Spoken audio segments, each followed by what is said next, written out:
বাংলাদেশের দক্ষিণাঞ্চলের এক অপরূপ সৌন্দর্যের ভান্ডার বরিশাল বিভাগ। প্রাকৃতিক কোলে ঘরা এই অঞ্চলে রয়েছে অসংখ্য মনোমুগ্ধকর দর্শনীয় স্থান, যা শুধু ইতিহাসই নয়, সংস্কৃতি এবং প্রাকৃতিক অনবদ্য মেলবন্ধন। চলুন তাহলে একসঙ্গে ঘুরে আসি বরিশালের সেরা 10টি দর্শনীয় স্থান থেকে। প্রথমে রয়েছে কুয়াকাটা সমুদ্র সৈকত। বরিশাল বিভাগের পাটুয়াখালী জেলার কলাপাড়া উপজেলায় অবস্থিত কুয়াকাটা সমুদ্র সৈকত। এই সৈকতটি প্রায় 18 কিলোমিটার দীর্ঘ। এখান থেকে সূর্য ওঠা এবং সূর্যাস্ত দুটোই দেখতে পাওয়া যায়। কুয়াকাটার ইতিহাস খুবই আকর্ষণীয়। আরাকান থেকে বিতাড়িত রাখাইন জনগোষ্ঠী এই এলাকায় বসতি স্থাপন করে এবং পরবর্তীতে তারা এখানে কয়েকটি পুকুর এবং কুয়া খনন করে। সেই সময় থেকে এই জায়গাটির নাম দেওয়া হয় কুয়াকাটা। এখানে আপনি দেখতে পারেন ফিশিং বোট, কাদামাটির ভরা চর আর বিশাল সমুদ্র তীর। কিছুটা দূরেই আছে ফাতরার চর, লাল কাঁকড়ায় ভরা সৌন্দর্য, বিজয়া এবং গঙ্গামতির বন। সব মিলে যেন প্রাকৃতিক স্বর্গ। ঢাকা থেকে মাত্র কয়েক ঘন্টাতে আপনি এখন কুয়াকাটা সমুদ্র সৈকতে যেতে পারেন। পরবর্তীতে রয়েছে গুটিয়া মসজিদ। বাংলাদেশের সবচেয়ে দৃষ্টিনন্দন মসজিদগুলোর মধ্যে একটি গুটিয়া মসজিদ। এটি শুধু নামেই নয়, সৌন্দর্যের দিক দিয়েও মুগ্ধ করে হাজারো দর্শনার্থীদের। বরিশাল জেলার বানারীপাড়া উপজেলায় গুটিয়া ইউনিয়নে অবস্থিত এই মসজিদটি। এই মসজিদটির আসল নাম বাইতুল আমান জামে মসজিদ। 14 একর জায়গা জুড়ে নির্মিত এই বিশাল ধর্মীয় কমপ্লেক্স। 2003 সালে নির্মাণ কাজ শুরু করেন দানবীয় শিল্পপতি শাহজাহান। মসজিদটির সঙ্গে রয়েছে একটি দৃষ্টিনন্দন লেক, মিনার, এতিমখানা এবং ইসলামী লাইব্রেরি। মসজিদটির প্রধান গম্বুজ সহ রয়েছে একাধিক গম্বুজ এবং প্রায় 58 মিটার উঁচু মিনার, যা রাতের আলোতে আরো মনোমুগ্ধকর হয়ে ওঠে। এখানে একসাথে কয়েক হাজার মুসল্লি একত্রে নামাজ আদায় করতে পারে।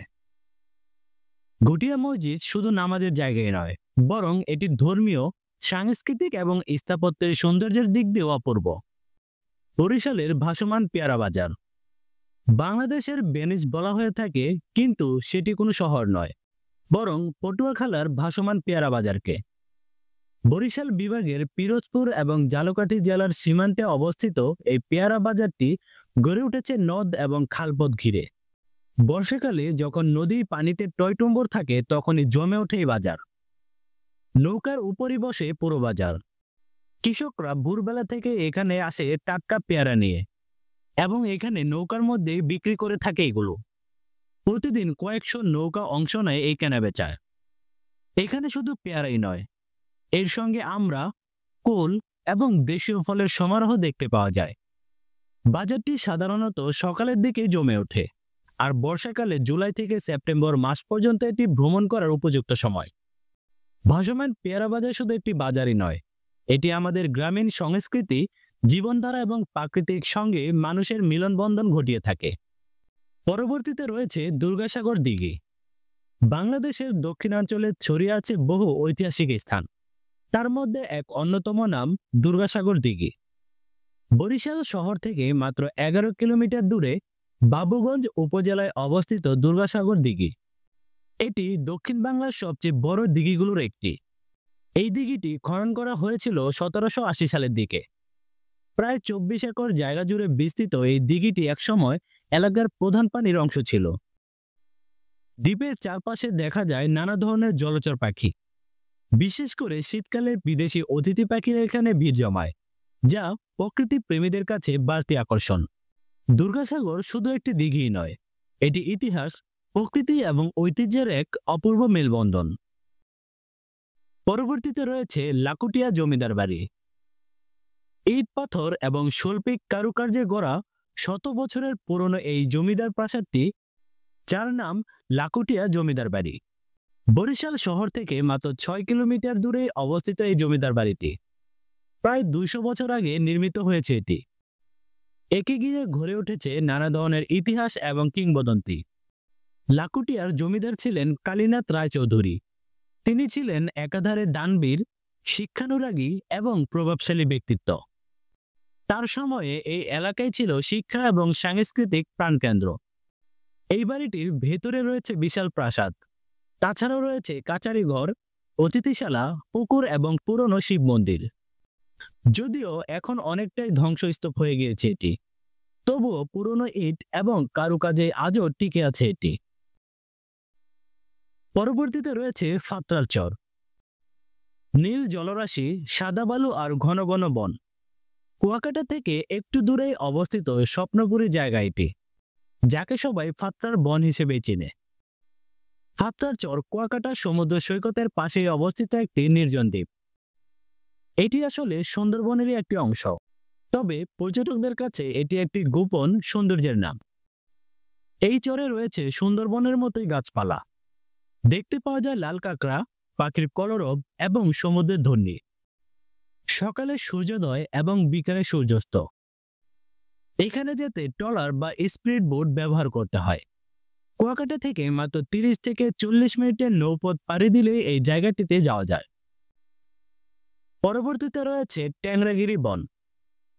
বরগুনা জেলার তালতলী উপজেলায় অবস্থিত ট্যাংরাগিরি বনকে অনেকেই বলে থাকেন ছোট সুন্দরবন।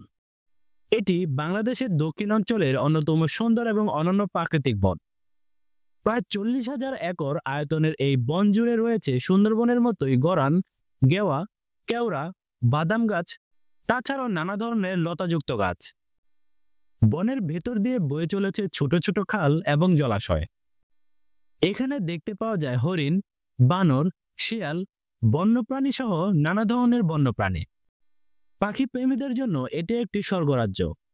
এখানে দেশি বিদেশি নানা ধরনের পাখি সবসময় দেখতে পাওয়া যায়। বনের এক পাশে রয়েছে সুন্দর একটি ওয়াচ টাওয়ার, যেখান থেকে পুরো ট্যাংরাগিরি বন এক নজরে দেখতে পাওয়া যায়। আপনি চাইলে এই বনের পাশে পিকনিকও করতে পারেন, তাছাড়া ছোট নৌকা নিয়ে ঘুরে দেখতে পারেন।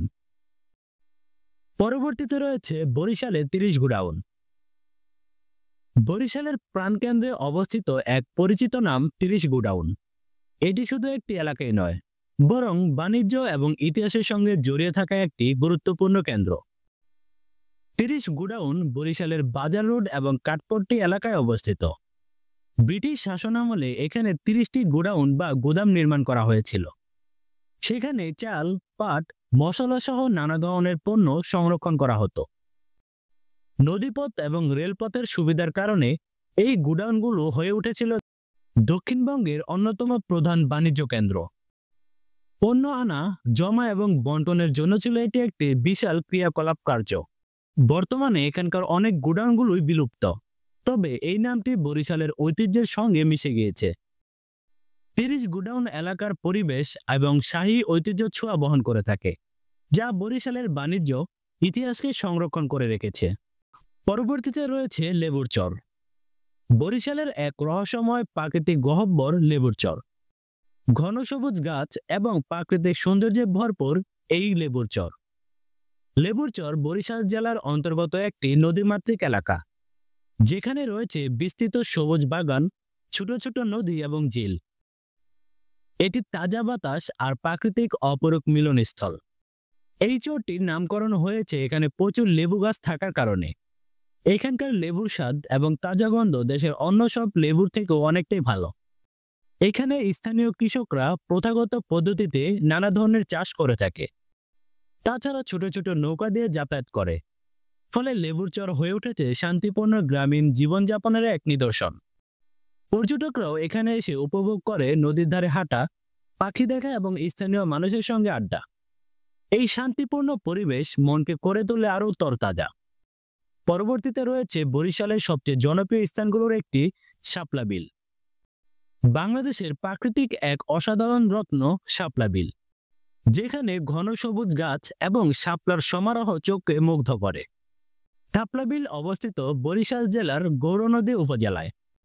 এই বিলের শাপলা ফুলের সারি যেন এক বিশাল সাদা এবং গোলাপি চাদর। এই বিলটি শীতকালে পাখি প্রেমীদের জন্য এক স্বর্গরাজ্য, যেখানে দূরদেশ থেকে আসা নানা ধরনের প্রাকৃতিক শীতকালীন পাখির আগমন দেখতে পাওয়া যায়। তাছাড়াও বিলের প্রকৃতি পরিবেশ প্রেমীদের কাছে এক অপরূপ জায়গা। শাপলা বিলের চারপাশে রয়েছে ছোট ছোট গ্রাম, যেখানে স্থানীয় জনগণ কৃষি এবং মাছ চাষ করে থাকে। এখানকার প্রাকৃতিক সৌন্দর্য এবং নিরিবিলি স্থান মানুষকে মুগ্ধ করে। বরিশালের শাপলা বিল শুধু প্রাকৃতিক এক অপূর্ব দৃষ্টিনন্দন স্থানই নয়, এটি বাংলাদেশের প্রাকৃতিক ঐতিহ্য এবং গৌরব। যদি প্রকৃতির কূলে সময় কাটাতে চান তাহলে সাপড়া বিল হতে পারে আপনার জন্য একটি আদর্শ স্থান। তো ভিউয়ার্স, আজকের এই ভিডিওতে আপনাদেরকে জানানোর চেষ্টা করেছি বরিশাল বিভাগের কিছু জনপ্রিয় এবং চমৎকার দর্শনীয় স্থান সম্পর্কে। প্রতিটি জায়গায় নিজস্ব গল্প এবং সৌন্দর্য আপনাকে ভিন্ন এক অভিজ্ঞতা দিয়ে যাবে। তাই পরবর্তী ছুটিতে পরিকল্পনা করে ঘুরে আসুন বরিশালের এইসব জায়গাগুলো থেকে এবং উপভোগ করুন বরিশালের ঐতিহ্য এবং প্রাকৃতিক সৌন্দর্য। আজকের এই ভিডিওটি যদি আপনাদের ভালো লেগে থাকে তাহলে এখনই চ্যানেলটি সাবস্ক্রাইব করুন, ভিডিওতে লাইক করুন এবং আপনার মতামত জানিয়ে দিন কমেন্ট বক্সে। তাছাড়া ভিডিওটি শেয়ার করতে পারেন আপনার কোনো বন্ধুর সাথে। তো যাচ্ছি না, দেখা হবে নতুন কোনো ভিডিওতে। আজকের জন্য আল্লাহ হাফেজ।